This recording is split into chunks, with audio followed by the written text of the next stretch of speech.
한 사람의 생명이 전체의 생명을 위해 생명을 내던질 때 그 생명은 전체의 생명과 하나가 됩니다. 전체와 함께 움직이는 생활, 전체의 힘으로 사는 생활, 자기만의 힘으로 살지 않는 생활, 아집으로 살지 않는 생활, 버렸을 때 스스로 살아 나오는 생활. 이런 생활이라면 언제까지라도 곤란해질 염려는 없습니다. 헌신과 공헌이란 말은 일상에서 교육받았을 때 소중한 내 자식 고생하지 말라는 뜻에서 헌신하면 헌신짝 돼. 아무 쓰잘데기 없어. 라고 들으며 자랐습니다. 왠지 불편하고 답답했습니다. 네, 제 육신이 불편한 게 아니라 제 생명, 본성, 영혼이 불편했던 것이었습니다. 그러나 내 생명이 누군가를 위해 도움되었을 때, 상대가 기뻐하는 것을 보았을 때, 저에게는 더 많은 기쁨과 생명력, 활력이 나를 더 크게 만들었습니다. 헌신, 선한 목적을 위해 사는 것은 우리 삶이 신과 하나가 되고 우리의 마음이 신과 일치하기 때문에 그 힘을 낼 수 있는 것이었습니다. 오늘은 생명의 실상 3권의 제4장 생명은 사랑과 지혜에 의해 산다 라는 부분을 나눠보도록 하겠습니다. 시작하겠습니다. 실제하는 세계는, 실제하는 우주는 완전 원만합니다. 광명 무한, 생명 무한, 지혜 무한, 사랑 무한. 따라서 또 조화 무한, 공급 무한, 자유 무한인 일대 생명력에 의해 떠받쳐지고 그 일대 생명력의 전개로서 일체의 생명은 존재에 든다고 하는 사실입니다. 나 외의 절대자를 추앙하는 뜻에서 신이 아닌 나 자신, 살아가는 원동력, 일대 생명력을 신이라고 칭하는 것입니다. 한 개의 생명이 있다고 한다면 반드시 그 무한 생명의 원천인 일대 생명력이 거기에 발현하고 있다는 것이 됩니다. 그래서 생명이라고 하는 것은 거기에 생명이 진실로 있다 라고 한다면 생명은 동시에 지혜이니까 진리를 깨닫지 않으면 그 생명은 살고 있지 않다라고 하는 것이 되는 것입니다. 지혜가 발현하면 지혜와 생명은 일체이니까 생명이 싱싱해져 옵니다. 지혜가 흐려지면 생명도 흐려져 옵니다. 진리를 깨닫고 지혜의 눈이 열려옴에 따라서 위암이라도 폐병이라도 자연히 나아져 오는 사실에서도 알 수 있는 것입니다. 지혜와 생명은 필연적으로 일체이니까 지혜가 있다라고 하는 것에는 거기에 생명이 있다라고 하는 것이 되는 것으로서 지혜가 살면 생명이 싱싱해져 오며 지혜가 없으면 생명이 죽어버립니다. 여기에서 말하는 지혜라고 하는 것은 진리를 깨닫는 영지를 말하는 것으로서 상업상의 거래에 쓰는 것과 같은 지혜는 아닙니다. 이와 같은 것을 사랑에 대해서도 말할 수 있는 것으로서 사랑이란 생명의 바른 움직임을 말하는 것이니까 사랑이 발현하고 있다고 하는 것은 거기에 생명이 발현하고 있다라고 하는 것이 됩니다.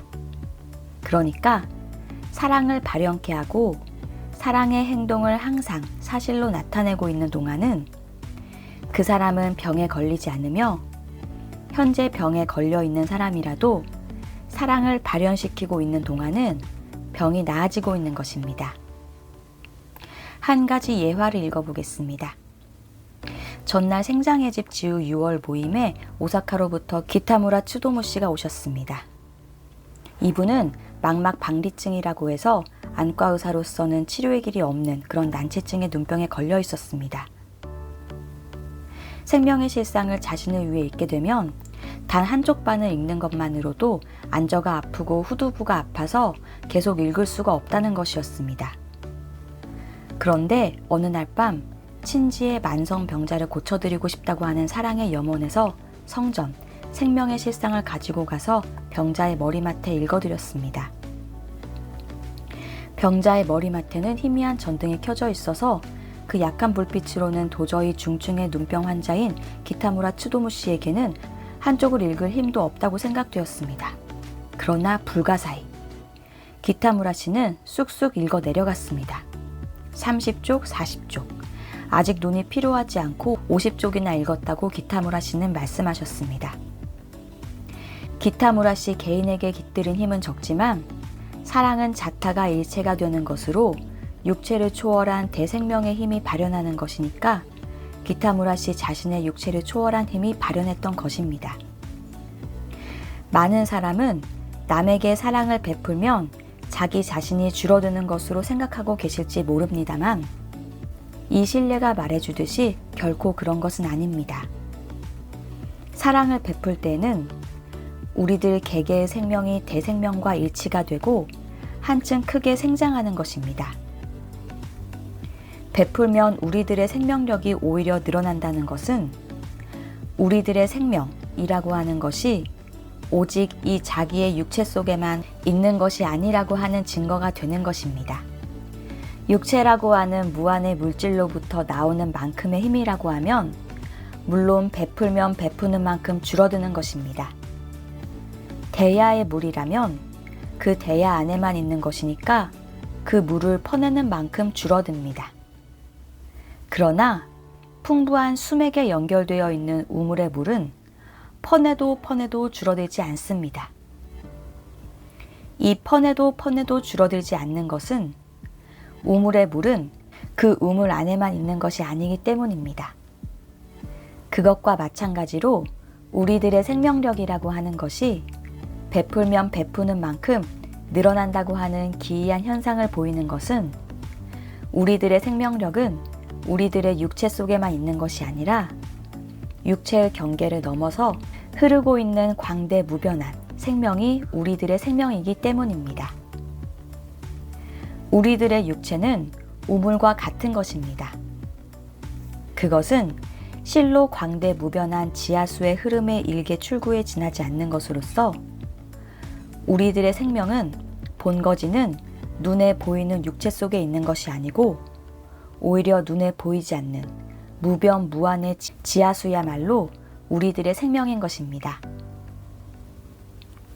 무한 무진의 생명에 연결되어 있는 우리들, 눈에 보이지 않는 이 무한 무진의 생명의 지하수, 모든 지상의 물이 지하수에서 하나로 연결되어 있듯이 모든 생명은 눈에 보이지 않는 세계에서 하나로 연결되어 있다고 하는 것은 얼마나 멋진 장엄한 일입니까?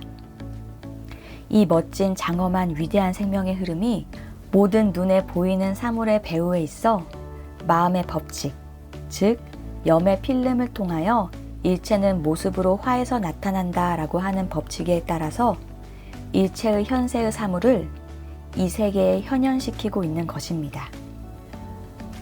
빛을 가로막는 염의 필름을 걸어놓은 자에게는 그림자가 많은 세계가 나타나고 한층 투명한 필름을 걸은 자에게는 한층 더 광명이 많은 세계가 나타나옵니다.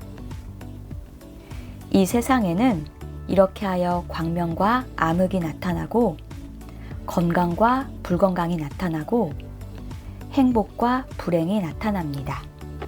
그러나 나타난 것 중에 광명과 건강과 행복만이 실제이며 암흑과 병과 불행이 실제가 아닌 것은 후자는 다만 그림자가 많은 염의 필름에 가로막혀서 빛이 거기에 없고 실제가 거기에 없고 생명이 거기에 없다라고 하는 소극적 상태일 뿐입니다.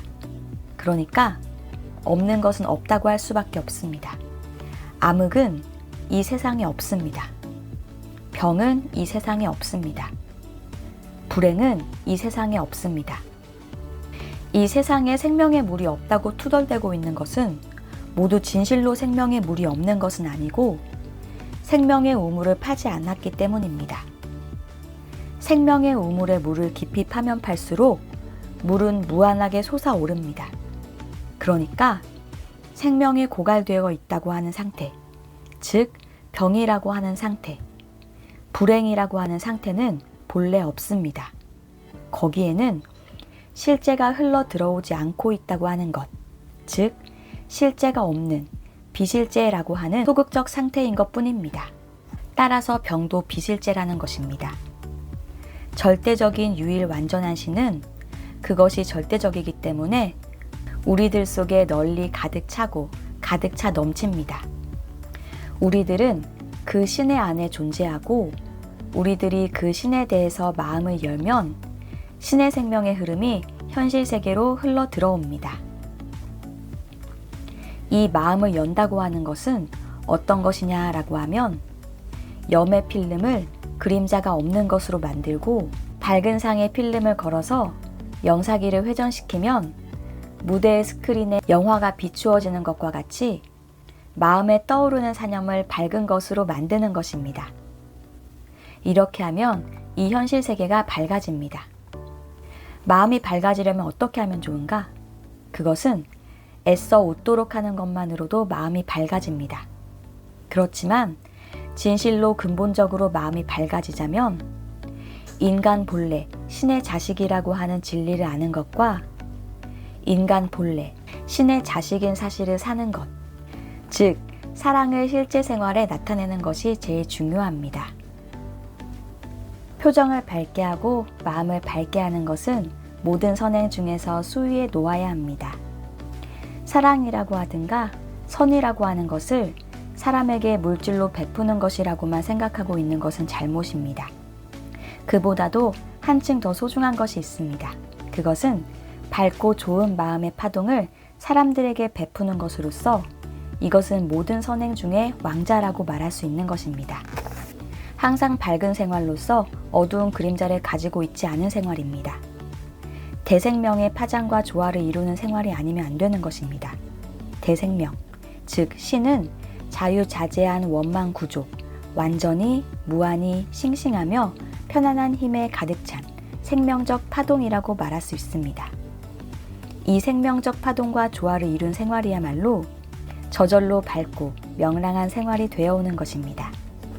인간 본래 신의 자식이라는 진리를 듣기는 했으나 형상의 세계에서 딱딱한 표정이 굳어져 버린 습관이 있는 사람에게는 먼저 웃으면 효과가 있는 것입니다. 웃었기 때문에 병이 나아졌다고 하는 생장의 집 가족은 꽤 많이 있습니다. 65세 할머니 일을 말씀드리면 이 할머니는 자궁근종으로 아랫배 덩어리가 생겨서 점점 커지고 있었습니다.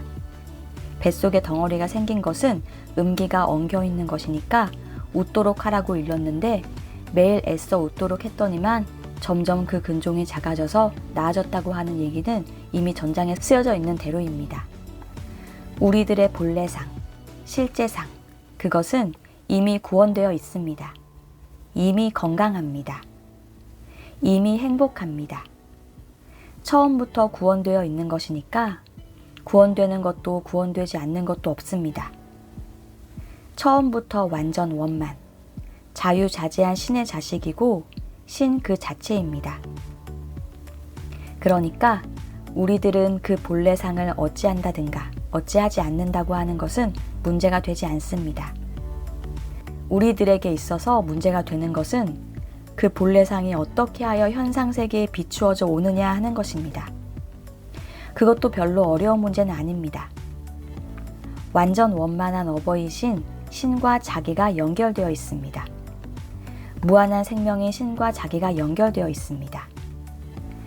무한 지혜인 신과 우리들 자신이 일체이며 무한 영량의 신과 우리들 자신이 일체라고 하는 것을 자각한 정도에 따라서 현상세계에 우리들에게 베풀어지는, 즉 나타나오는 생명과 지혜와 영량이 각기 다른 것입니다. 사람들에게 유쾌한 표정을 베풀며 다닌다고 하는 것은 물질을 베풀며 다니는 것보다도 한층 훌륭한 애타적 행위라고 하는 것이기 때문에 어떤 선인이라도 사람들의 결점만 눈에 띄어서 그것을 개탄하며 불쾌한 표정이나 꾸중하는 소리를 사람들 앞에 뿌리고 다니면은 선인의 자격 중에서 가장 소중한 자격이 결여되어 있는 것이 됩니다. 그와 같은 가정에서는 가족에게 시종병이나 불행이 떠날 날이 없는 것입니다. 남을 살리고 자신도 산다. 남을 벌하는 마음은 나를 벌하는 것이 되는 것입니다. 남을 마음으로부터 베는 자는 자기도 남으로부터 베인다. 이것이 마음의 법칙입니다. 불행이 있으면 남의 탓으로 돌리는 사람이 있습니다. 그처럼 남에게 지배되어야 하는 것은 인형일 뿐입니다. 우리는 자주 독립적인 신의 자식입니다. 자기의 육체, 자기의 운명, 자기의 환경은 스스로 자유자재로 변화시킬 수 있는 것이라는 진리를 깨닫고 나서부터는 점점 나의 불평도 줄어들었습니다. 이리에서 자기의 신성의 자각이 이루어지고 투덜대는 것이 줄어들자 나의 신체도 건강해지고 이전에는 어지간히 허약했던 내가 회사 생활도, 잡지도, 집필도, 상담도 2중 3중의 경무를 이겨낼 수 있었습니다. 환경도 점점 좋아져 갔습니다. 남을 잡기 위한 함정을 받으면 자기도 또 함정에 빠진다는 의미로 옛부터 남을 저주하면 구멍이 둘이라는 속담이 있습니다만 이 속담은 투덜대는 자에게는 투덜대는 것과 같은 똑같은 불행이 온다 라는 것으로 바꿔 말할 수 있는 것입니다. 미움을 버리세요. 병은 낫습니다. 미움을 버려도 낫지 않는 것은 과거의 미움의 파동이 남아있기 때문입니다. 과거의 미움의 파동을 없애려면 그 반대의 파동을 마음에 일으키세요. 사랑은 미움의 정신 파동을 중화합니다. 사랑의 연파는 일이 중요한 것입니다.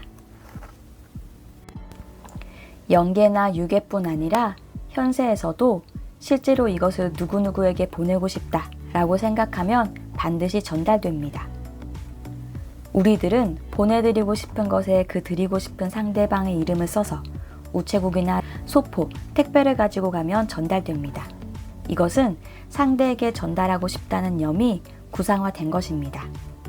이 염이라고 하는 것은 반드시 구상화하는 것입니다. 소포를 드리고 싶다는 염을 일으켜도 염을 일으킬 뿐이지 우체국이나 택배로 가져가지 않으면 전달되지 않는다라고 하는 사람이 계실지도 모릅니다만 그런 일은 없습니다. 실제로 이것을 누군가에게 드리고 싶다라고 하는 염이 분명하게 강렬하게 일어난다면 반드시 그 염이 자기나 타인의 손을 움직이게 하여 포장을 하게 하고 주소를 쓰게 하여 마침내 그 물품을 상대방에게 전달하게 되는 것입니다. 이와 같이 염이라고 하는 것은 형태가 있는 것을 움직이는 힘을 가지고 있습니다. 염이 주이고 형상은 염에 따라 어떻게든 되는 것이니까 우리들은 될 수 있는 대로 좋은 염을 선명하고 강렬하게 가질 필요가 있습니다. 될 수 있는 대로 좋은 염 속에서 무엇이 가장 좋은 염이냐고 하면 자기는 신의 무한 생명, 무한 지혜, 무한한 힘에 연결되어 있고 신의 무한한 사랑에 수호되고 있다 라고 하는 염을 가지는 것입니다. 그 염이 신염이 되고 확신이 되지 않으면 안 됩니다. 우리들의 마음이 신을 향해서 완전히 열려지게 됩니다. 신의 힘이 도도히 우리들의 생명 속에 흘러 들어옵니다. 흘러 들어올 때는 우리들의 생명도, 지혜도, 사랑도, 힘도 무한해집니다. 우리들이 여러 가지 점에서 무엇인가 결핍되어 있다면 그 누구도 자기를 결핍되게 한 것이 아닙니다. 자기 자신이 마음의 창을 닫아놓고 마음의 둑을 쌓아서 신의 무한력의 유입을 가로막고 있는 것이었습니다. 신에게 연결되어 있다는 자각을 기피해 간다면 자연히 적당한 자기의 움직임이 일어남으로써 동시에 주위로부터 자연히 자기를 움직이게 하는 작용을 해오기 때문에 건강뿐만이 아니라 운명, 처치 등 일체도 현실적으로 좋아져 오는 것입니다. 성신은 생명이요. 나는 성신의 소생이니 나는 모두를 살리고 모두는 나를 살리네. 성신은 사랑이요. 나는 성신의 소생이니 나는 모두를 사랑하고 모두는 나를 사랑하네. 성신은 지혜이며 나는 성신의 소생이니 나는 모두를 이해하고 모두는 나를 이해하네. 성신은 전부요. 나는 성신의 소생이니 내가 원하면 천지가 응하고 내가 동하면 우주가 동하네. 아주묘묘실상계 시신금강 신불생 만사원만 대조와 광명변조 실상계. 네, 여기까지였습니다. 오늘도 사랑과 생명력 가득한 하루 보내시길 바랍니다. 고맙습니다.